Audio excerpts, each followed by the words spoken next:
Boa noite, gente boa. Aqui quem está falando é o professor Anderson Camelo, agora sem cabelo grande e sem barbão, para comentar as provas, as questões do Enem, prova branca, que é a que estamos corrigindo. Eu pego a questão 29, que fala sobre Maquiavel, e a questão diz o seguinte: o príncipe, portanto, não deve se incomodar com a reputação de cruel, se o seu propósito é manter o povo unido e leal. De fato, com uns poucos exemplos duros, poderá ser mais clemente do que outros que, por muita piedade, permitem os distúrbios que levam ao assassinato e ao roubo. Nicolau Maquiavel, do livro O Príncipe. E aí segue a questão 29. No século XVI, Maquiavel escreveu O Príncipe, reflexão sobre a monarquia e a função do governante.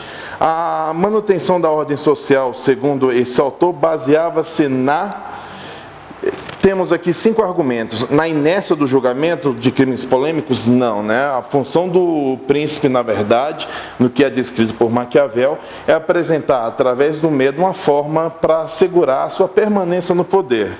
Então, o item número A sai de cena com esse propósito. A bondade em relação ao comportamento dos mercenários, também não existe característica de bondade aí, nem compaixão, a qual se refere também o item C. Neutralidade também é outra palavra que não compete ou não se relaciona com a questão do príncipe em Maquiavel. Então, sobra-se aí a questão, o item letra D, que fala sobre a convivência entre o poder tirânico e a moral do príncipe. É aquilo que, de fato, a gente vai perceber que, para fundamentar o seu poder aí, é necessário que o príncipe tenha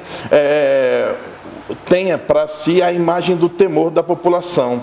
Isso faz com que ele consiga atingir as suas perspectivas e, ao mesmo tempo, faz com que a população tenha e mantenha um respeito. E as poucas benefícios que o governante faz, traz aí para a população a imagem de um bom governante. Então, a priori, Maquiavel trabalha com essa ideia de que o governante deve ser mau para que ele possa atingir aí a sua forma de governar perfeita e tal. Pego também a questão número 30, na sequência, que também fala sobre a política. Foi uma questão trabalhada aqui e diz o seguinte: a política foi inicialmente a arte de impedir que as pessoas que se ocuparem do que lhe diz respeito, posteriormente passou a ser a arte de competir as pessoas decidirem sobre aquilo que nada entendem. Temos duas perspectivas do conceito de política aí, né? A ideia daqueles indivíduos que não sabem nada a respeito e aquela ideia que dá à política uma perspectiva de pequena ocupação.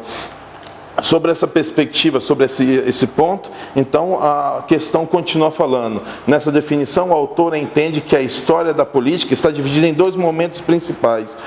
Primeiro, marcado pelo autoritarismo excludente, e o segundo, caracterizado por uma democracia incompleta. Considerando esse texto, e o elemento comum a esses 2 elementos, esses 2 momentos da história política podem ser então apontados como o que traz aí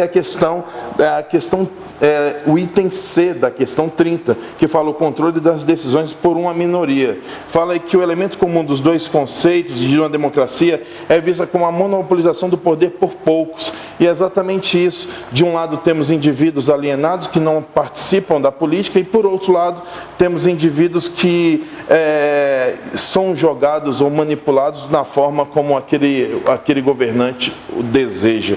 Essas são as 2 questões que eu trago para vocês para comentar. Existem mais algumas outras questões, o gabarito já está no site do aluno.